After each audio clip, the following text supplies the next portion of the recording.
Makhosini bantwana bethongo ngiyanabukela ku channel yami nesahleli nesalokasi senu intombi endala ugogo Patricia. So today ngifuna ukukhuluma nabantu abathi gogo nginenkinga yesibongo, ngihlushwa yisibongo, right? Because I know that there's a lot of healers that for one, that was said to me, right? In the beginning of my journey, I went to this one healer, and obviously makabheke enhlolweni wabheka ukuthi ngiyabangwa ngibangwa idalwa. Then he came to a conclusion that it's better ngiyekele idlozi lakhabo baba because of ilona uthi ilona elingilethela amabhadi, ilona elingilethela inhlupheko, right? So of which that was true, right? But now the mistake he said it's that yekela ngiliyeke ngilichithe and focus on idlozi lakhabo mama. So remember ukuthi ubabam did not deny me, and ubabam, it was not his intention to say angigenzele right. According to him, what he did was okay, and they were married. They did not know any better.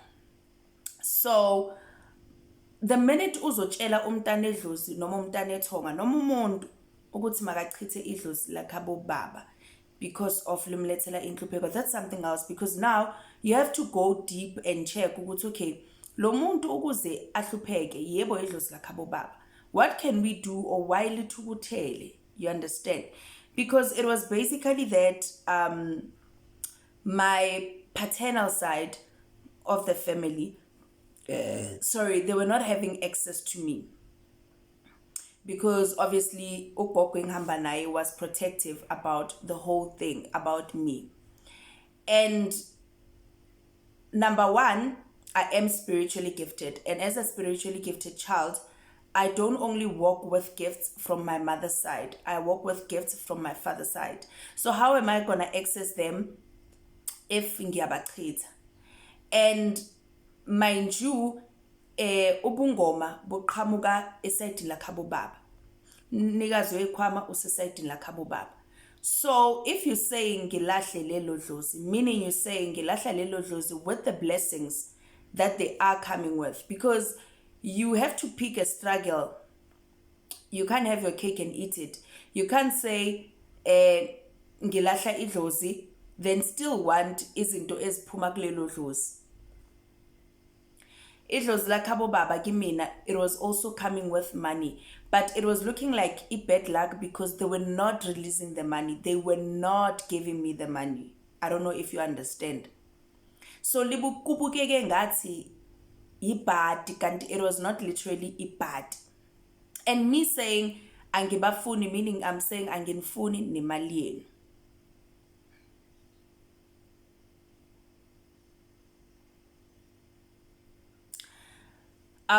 There might be someone who says mina gogo ngaphikwa, mina gogo ubaba zange angikhulise, mina gogo ubaba never took responsibility of raising me, so I want nothing to do with my paternal side. Remember, for you to be born in the spirit, amadlozi wakhabo baba namadlozi wakhabo mama bahlangene, bavumelana ukuthi kuzoba nengane ethize.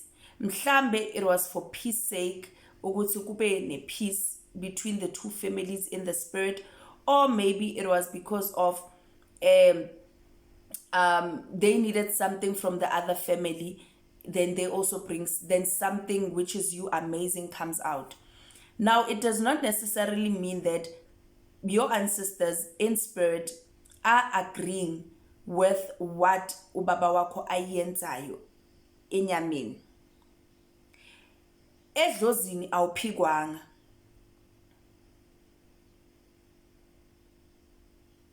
I don't know if you get it. Edlozini awuphigwanga. Edlozini uyathandwa. Edlozini you've been accepted. Bayayibona yebo into ingane yabo iyenzayo. And you don't necessarily have to say ukuthi okay, I have to be there, ubaba angikhulise, ubaba mayenzeni, for them to be there for you. They've been there, they've been watching over you. Sometimes ukhula ungaga kanti your guardian angels idlozi lakhabo baba, because when a child is born, you are assigned 2 angels from birth. One from your maternal side and one from your paternal side. Ukhule ungaga, idlozi lakhabo baba played a role.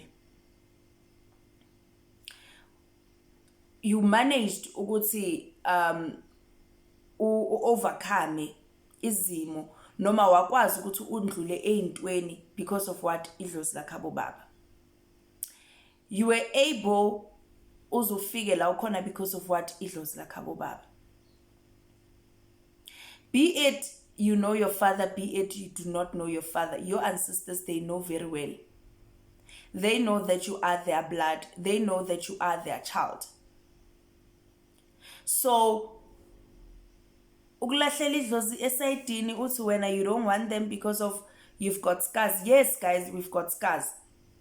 Abazali bethu, they've made mistakes. One thing ebonisa ukuthi we all human and we make mistakes. There was a trending video about Usamke's mother, and Usamke, who was on My Body Works For Me. Umama kaSamke unama trauma wakhe, the way she was raised. She raised Usamke in a way that Usamke now saw her mom as there's umuntu ongalunganga. Waze wakhuluma ngaye on the reality show ukuthi wayethengisa ngomzimba, whatever. Now uthi yena she's what she is because of umamake. But when you check, she says she's not happy about her mom, the way amkhulise ngakhona. She's resentful. And she's doing the exact same thing. Umntana kaSamke yena uzothini.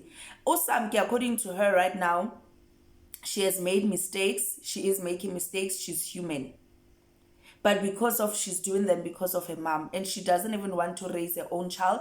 Ufuna ukuthi ayonikelana ngaye khabo baba, then bona bazibone. Uthi yena akafuni nokuthi ingane ikhule imazi. Akafuni any connection. Yena uzothumela imali, uzokhasa la khasa khona, but ukuthi ingane imazi akafuni. Mawucanga ukuthi kwayiyona ingane yakhe yona iyokhula injani. So kwamanje uSamke on the reality show ufuna sim accept ukuthi okay, this is who I am, I've got my mistakes, this is the life that I chose for myself, this is how I want to live. Good. You want that for you, that's good. You are human, that's good. No mamako, she was human. You should do some forgiving, you should do some healing. So the more you grow up, the more you understand that la emhlabeni, we all came here to experience life. We all here ukuthi sizo connecta with our higher self. We came for a purpose. There's something that we are here to fulfill. Ayikho into emhlabeni engabalekanga. Everything plays a huge role. Toilet ibalekile. Because of everybody hate akathandi itoilet, uyayinyanya. Kodwa akekho umuntu ozophila emhlabeni angakazi aye etoilet. Mase kushubile itoilet uyifuna la ikhona. Bheka ungakokoda imizi yabantu uthi sanibona ngicela nje itoilet. Angicela ukuhlala, angicela ukudla, angicela ubuhlobo, angicela iaccommodation, ngicela nje itoilet.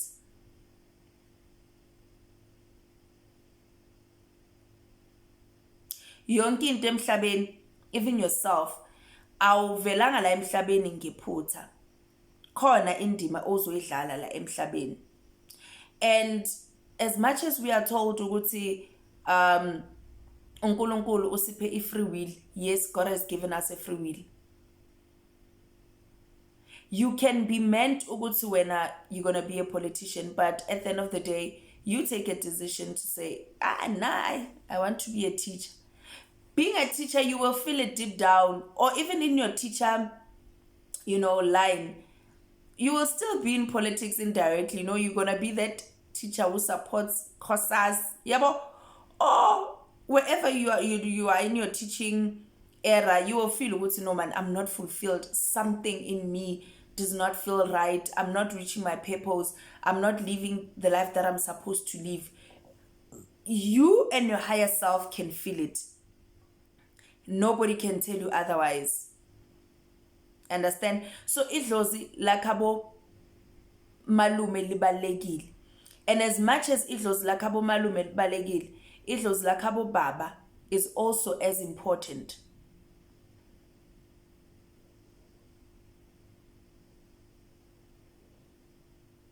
Awugceki lelo dlozi, awuthatheli phansi, because when you might see ukuthi ukhuliswe ugogo wakhabo mama, but you don't know ukuthi in the spirit idlozi lakhabo baba has been making efforts. They would go khabo mama bathi, okay mamela, sazi ukuthi asihlawulanga senzanga lutho, kodwa nasi sinkwa sicela ukuthi nisiphingane yethu bese ugogo amukele. Wena ubona ugogo kuyena from your maternal side, kuyena olethe sinkwa, kanti le sinkwa asibuyi kulogogo, sibuya khabo baba. Bese wena uthi usihlukanisa nabo, you want nothing to do with them. What's gonna happen to you?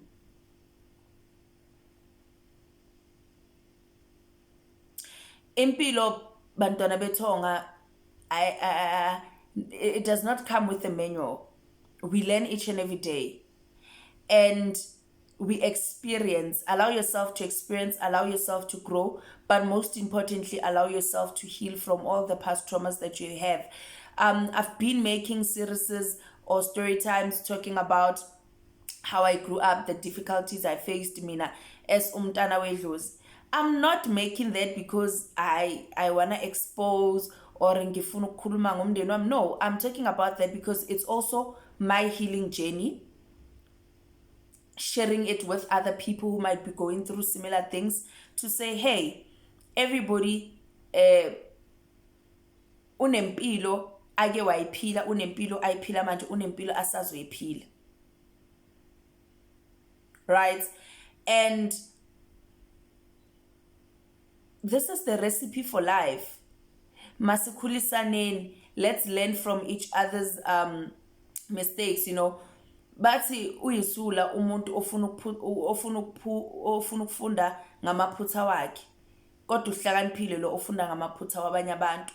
Before isimo sikushaya, funda sisasele, ungathi ngilinde sifike kimina ukuthi ngizofunda, ngoba kungayenzeka ukuthi ungaphumi, noma kungayenzeka ukuthi ungasinqobi leso simo. You understand? Bese kuba yinkinga ke empilweni yakho nempilweni nasempilweni abantu who are around you, because now you are energy. You are energy. We are all energy. Everything is energy. Uzothi wena abantu abangithandi, kanti abantu hayi ukuthi abakuthandi, wena uqalanga kuqala wazithanda wena, wazihlonipha wena. In life, guys, you must learn to treat yourself as the queen that you are, as the king that you are. Don't wait for umuntu wesilisa azokuyenza queen. He must find you as a queen that you are. You must not say ngifuna mina a king wena ungasi queen. Somehow fanele sihlangabezane lezinto, meaning it's gonna depend on how you treat yourself and how you treat others. I don't know if that makes sense, but it should make sense. Onendlebe uyezwa, because guys, empilweni nobody will give you happiness. Umjolo usazosinyisa sonke, and it's okay. It's okay. Question is, are you happy and content with yourself? Mina, I for one, I'm content with myself. Mina guys, yo, yabona manje mabangati I'm going shopping. I will not call and say, hey friend, let's go to the mall. In actual fact, ngiyadineka mangizothi kumuntu ish kusasa ngemall bese athi yo ish ngicela ukuhamba nawe masam yo ngivele ngidineke finish. That's why I don't even mention it. I prefer and I like time for myself. I go shopping alone because of why? Angifuna umuntu ongijahayo and angifuna umuntu ozongifaka esitolo mina ngasifuni, mina sengifuna ukuphuma. I enjoy ukuya mina e-Ocean Basket, ngifike ngihlale lapha ngithenge iplata, hlale nje ngithenga uplata, sit alone, eat. Baze bangimangalele abantu, ngiyibeke iplata lapha, ngiyibeke sesi, ngiyibeke ngidle. Have a conversation with myself, make myself happy. You understand? Make myself happy. You don't need a man or the next person to come make you happy.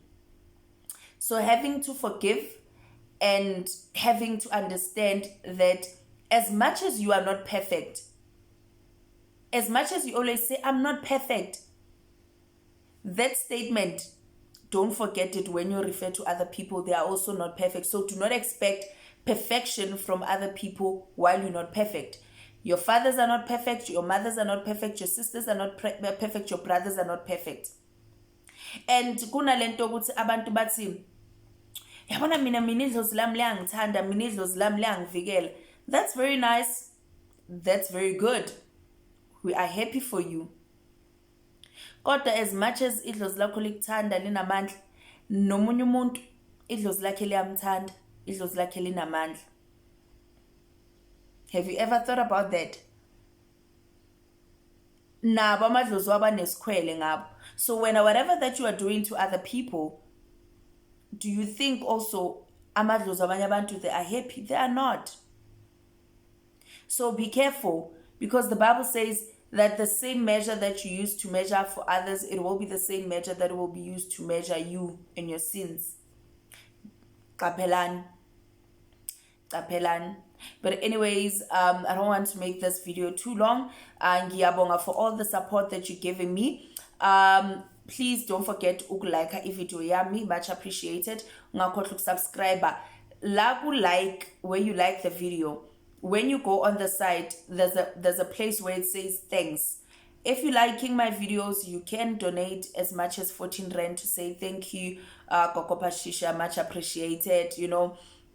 Yeah, it will mean a lot for our YouTube channel to grow. I want to see myself nami nginama camera.